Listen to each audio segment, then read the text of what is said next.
moving on to our last thing we're going to talk about. The Austin Metcalf killed by Karmelo Anthony. Hi, guys.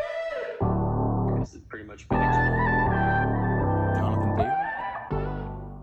It's Karmelo with a K, and I'm sure most people have heard about this. So what happened was two high school teenagers, Austin Metcalf being white and Karmelo Anthony being black is the only reason this is a national news story. What happened here is that they're at a track meet. Karmelo Anthony was sitting under a tent that did not belong to his school. Austin Metcalf said, "Hey man, you can't be here." Karmelo Anthony, this is from the official police report, said apparently they started arguing and Karmelo Anthony said, "Put your hands on me, see what happens." That sounds like a threat. That doesn't sound like someone in fear of their life, but be that as it may, Austin Metcalf apparently grabbed him or pushed him, and Karmelo Anthony was digging around in his bag, pulled out a black knife, and proceeded to stab Austin Metcalf. And now people are claiming self-defense, and of course he's claiming self-defense. He put his hands on me. It's not a complicated issue. I can look up the specific criminal statutes in the state. I don't know if this was Minnesota. I don't remember the state. But most states, it basically comes down to this reasonableness when it comes down to self-defense. I believe in self-defense. I believe you have a right to defend yourself. However, if someone pushes you, especially someone in this situation that's similar size, shape, build, pushes you, you do not have the right to pull out a deadly weapon and stab them. That's insane. I've been in the same situation as a person multiple times, and not once did I ever think when I was in high school to pull out a freaking knife and stab someone. To say that is self-defense would lead to absolute chaos and anarchy. Can you imagine every time if someone pushed you, you had the right to pull out a gun and shoot them? You had the right to pull out a knife, use deadly force on them? That's ridiculous. That's a stupid, stupid argument. What do I see happening in this case is now it's turned super political. We have a bunch of people on the right that want the death penalty, a bunch of people on the left who literally think this guy should get off scot-free. Karmelo Anthony's family has at least one very successful fundraiser, GoFundMe, that has raised, hundreds of thousands of dollars at this point.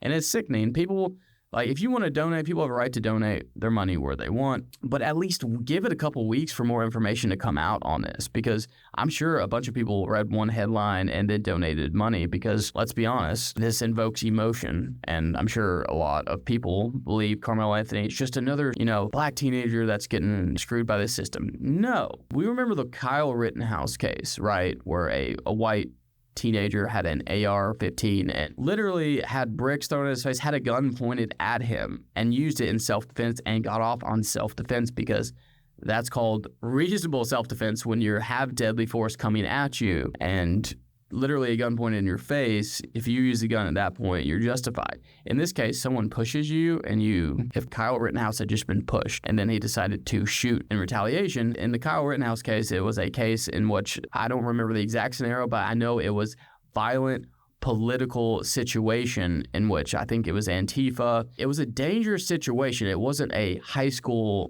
track meet with young teenagers, high on their testosterone, get into a shouting and pushing match. And based on the police report with what Karmelo Anthony both said and the way he acted, almost literally premeditated thinking to grab his bag, start rifling around through it to grab a knife and say, "Put your hands on me, see what happens." That's not self-defense. It just isn't. And if you think it is, you're stupid. All right, guys. Well, thank you for listening. I hope you enjoy another episode of the Daily Law Podcast. And again, please, if you want to support us, please share, message me, DM us. I will answer, and we will. If you just want to help, you want to be a part of this, please let me know, because I would love to have people be a part of this. We're looking for help. It takes time and effort to put this together. So yeah, we don't want to stop here. We want to grow. We want to expand our reach, and we want to make a difference out there. So yeah, thank you for listening. And as always, let's be excellent on a daily basis. Thanks, guys. Stay informed and get the latest legal tips, news, and insights. Don't forget to follow, and subscribe to all our pages. Make sure you hit that notification bell so you get updated anytime we upload a new podcast. Come get your dose of excellence on a daily basis.